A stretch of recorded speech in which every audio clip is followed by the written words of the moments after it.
تفضلي يا حبيبتي. اهلا وسهلا. اهلا بيك. ترددتي ليه؟ وقفتي؟ كنت عايزه تروحي؟ يعني فوجئت لما شفت حضرتك. شكرا. حصل لنا الشرف. ان شاء الله مفاجأة سارة. ان شاء الله. ان شاء الله. يعني تفاجأتي للخير ولا للخير طبعا. للخير. حد يشوف حضرتك وما يتفاجئش بالخير. تسلمي سيدينا. لا شكلك ست لطيفة جدا، وانا شفت لما سلموكي الدعوة وكيف قبلتيها هيك بسرور وبمحبة. اهلا وسهلا. كيف انا قبل حضرتك. تسلمي. اولادك شو عندك اولاد؟ عندي ماجد وعندي محمود. محمود. محمود ما شاء الله صغير. ايوه عنده 6 سنين و7 سنين. نعم الله يخلي لك اياهم. وهم معاكي يعني؟ معايا. وزوجك بيعمل ايه؟ زوجك شو بيشتغل؟ هو في الاستيراد والتصدير رجل اعمال. رجل اعمال. رجل اعمال. سعيد انه اشوفك معي، بس بدك الصراحه هالبرنامج انا وسيط فيه، يعني مش انا اللي بوجه الدعوه مباشره، انا بكون وسيط بوصل لك رساله او لغيرك كمان. انما الموضوع بيكون مختلف، في حد شخص تاني هو باعت الرساله، باعت الجواب. خلينا نشوف. أوكي.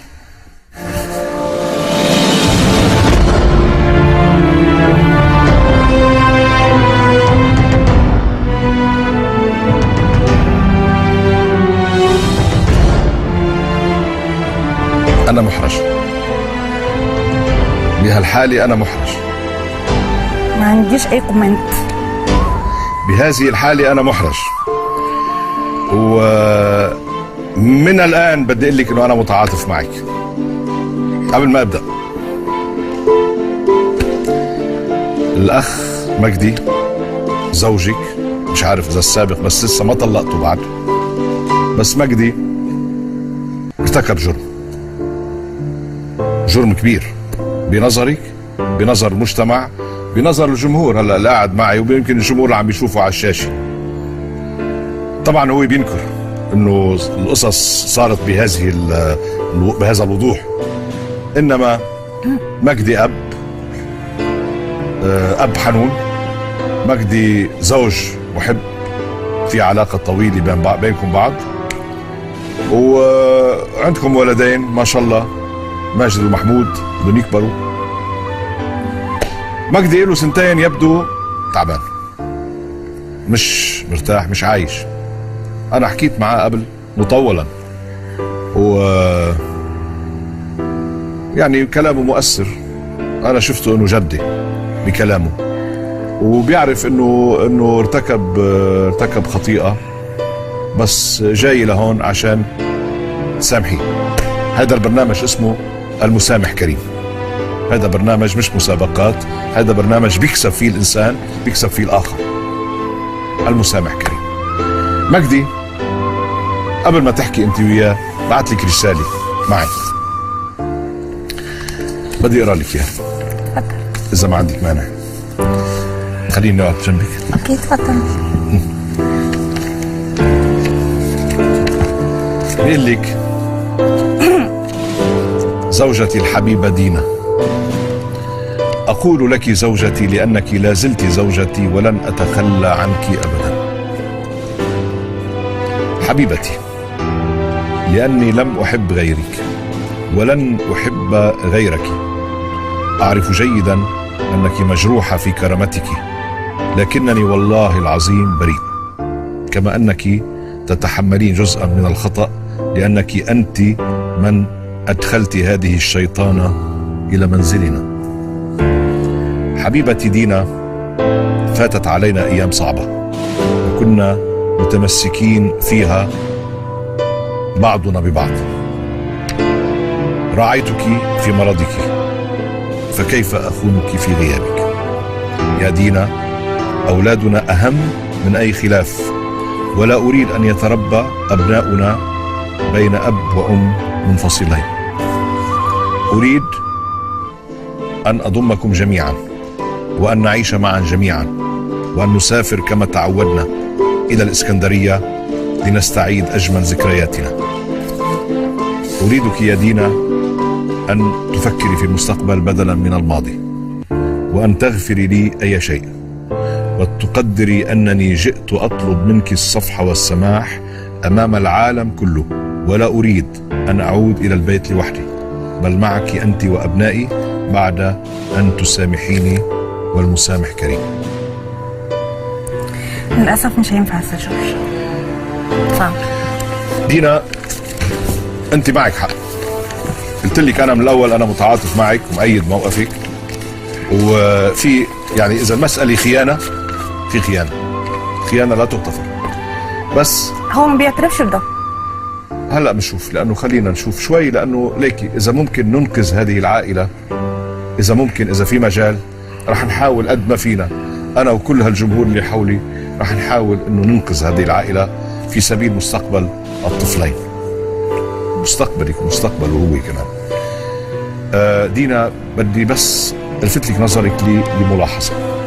أنا كلمته قبل وكانوا الناس كلهم عم يتسمعوا، والجمهور طبعا عبر الشاشات عم يتسمعوا عليه، يعني الرجل ضحى بسمعته. هلا هو ما كانش مين عارف مجدي انه والله خان زوجته او ما خان، هلا اجى على التلفزيون وملايين الناس حيشوفوه، وهو حالة شعره على فكرة حيشوفوا راسه المحلوط، ويعني حط حاله بموضع في شوية ذل، يعني عشان يجي يقول لك يا دينا أنا أخطأت، تعالي ننقذ الموقف ولازم نرجع لبعض. هلا أنا حكيت اللي بدي أحكيه، هلا في كلام آخر بحكيه بعدين، بس بدي إياكي تسمعي لمجدي شوي إذا ما عندك مانع.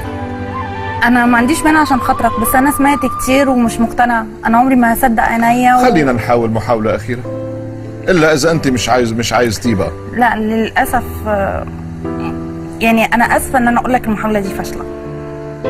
من هلا فاشلة؟ أيوة. من الآن فاشلة؟ فشلتيني من الأول؟ لا أنا ما فشلتكش، بس هو الموضوع أنا عم بحاول. طيب عم بحاول أنقذ عائلة. طيب ما أنت عندك يعني الأطفال دول بدك إياهم يربوا من دون أب؟ كرامتي فوق أي حد. خلينا نسمعه بالأول، بعدين في ليكي أحيانا كثير في نساء كثير بالعالم ورجال بيضحوا مش بكرامتهم عشان أوكي، أنا ضحي عشان خاطر ولادي لو مشكلة بسيطة، لكن بالنسبة للمشكلة دي صعبة. طيب يا ستي، طيب يا ستي اسمعي، بعدين فلسف لك الموضوع، أنا خليني أسمعه بالأول. مجدي زي ما اتفقنا توجه كلامك مباشرة، طلع بالشاشة. دينا أنا آسف، يا ريت نبدأ من أول وجديد وننسى اللي فات، وبعدين صدقيني أنا كنت مظلوم والله، وعشان خاطر العيال، وبعدين في 10 7 سنين، وبعدين ما تهدمهاش عشان خاطر غلطة واحدة، حتى إذا كانت هي مقتنعة إن هي حقيقية. ده اللي أنا عاوز أقوله لها، يعني لازم تفتكر أي حاجة حلوة بينا وبين بعض. يا ريت تسامحني يعني. بس تسامحك هيك؟ دينا أنت هو بيقول إنه ما صار شيء بينه وبين البنت. صعب إن أنا أصدق يعني. خلينا نعرف الحكاية مزبوط. أنت دخلتي على الباب، شو شفتي؟ هي المفروض كانت تنزل معايا أساساً للعيادة بتاعتي. فقالت ابني تعبان. نعم. فشفقة بيها أنا سبتها. نعم. قلت لها طب أوكي خليكي في البيت، هو كان المفروض ابنك أنت تعبان؟ ابنها هي. ابنها هي؟ وابنها وين موجود معاكم في البيت؟ أنا شغلتها سنة عشان خاطر ابنها. طفل عنده 3 سنين. من هيك صعبانة عليكي؟ طيب قالت لك الولد تعبان؟ الولد تعبان وسخن شوية، قلت لها خلاص خليكي، ومجدي بيقوم الساعة 12 الظهر، أنا محضرة له الفطار على السفرة، هو يقوم يفطر وينزل. أنا رحت شغلي، المفروض إن أنا نزلت خلاص رايحة شغلي، جيت أدور العربية، واخد بالك نسيت نضارة الشمس فوق، مفيش 10 دقايق يعني، طلعت أجيبها لقيت باب أوضة النوم مغلق. بالمفتاح؟ بالمفتاح من جوه. من جوه. دورت عليها في الشقة عشان ما صحوش، قلت ممكن هو قفل على نفسه، ما لقيتهاش خالص، ولقيت ابنها نايم في الأوضة بتاعتها، ما لقيتهاش في الشقة كلها. خبطت على الباب حوالي 3 دقايق قبل ما فتحه.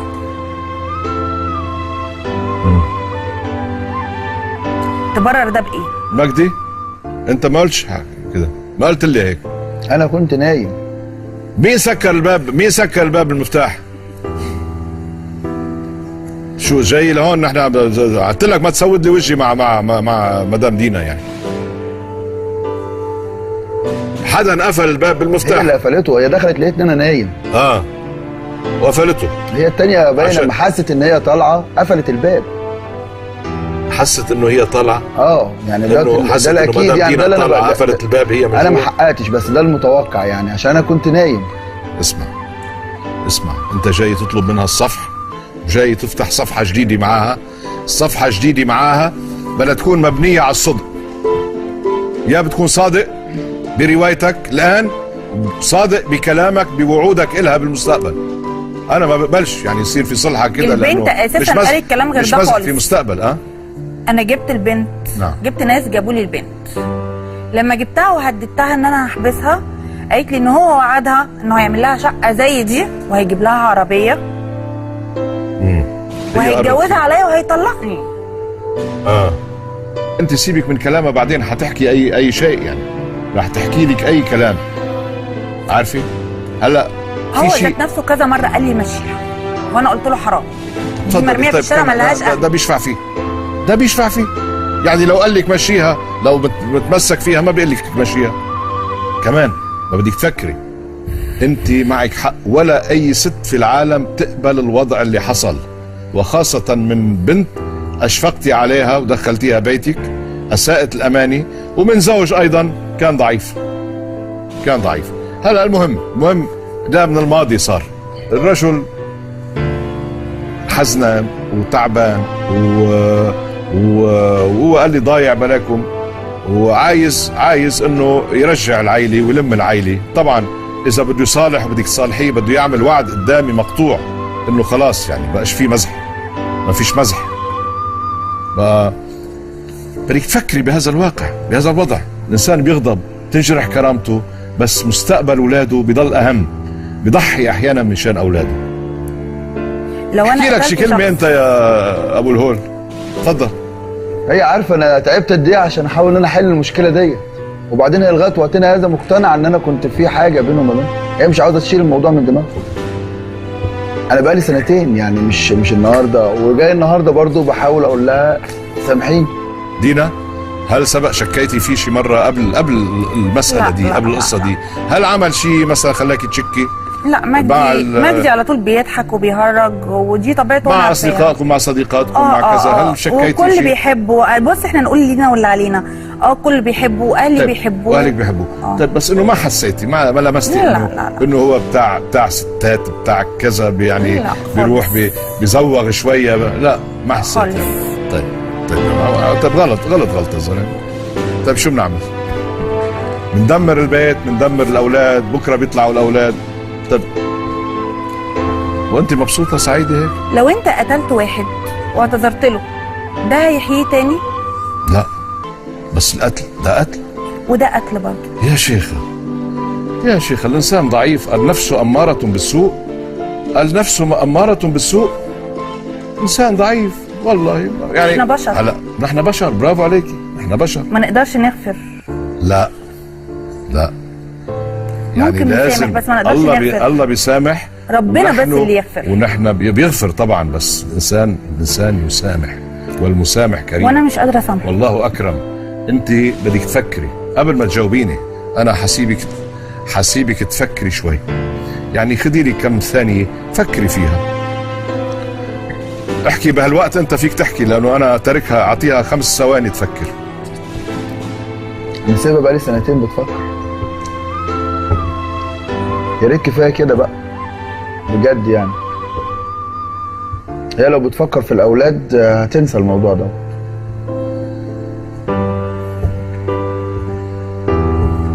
وبعدين كفايه ان انا جيت لك لغايه هنا يعني.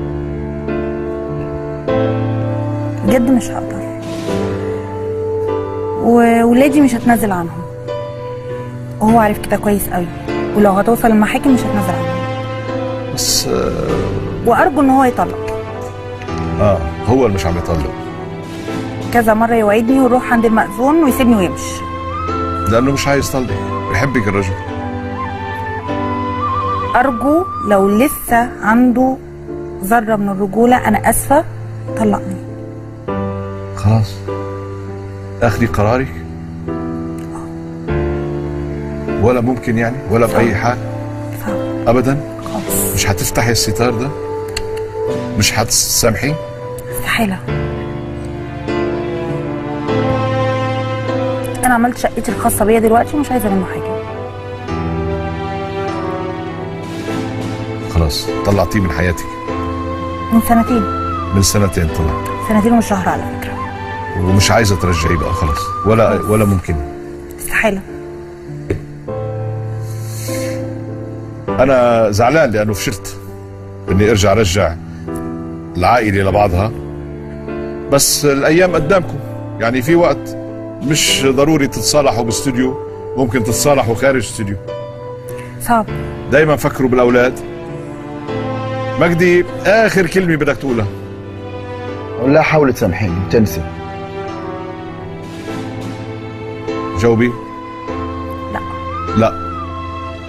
مجدي، انا اول شيء ودع دينا شكرا جزيلا، يعني كنت بتمنى انه تنتهي بشكل ايجابي هلا طبعا، بس وكترك على راسي، بس صعب. تسلمي على كل حال. شكرا على مجيئك حبيبتي. تفضلي.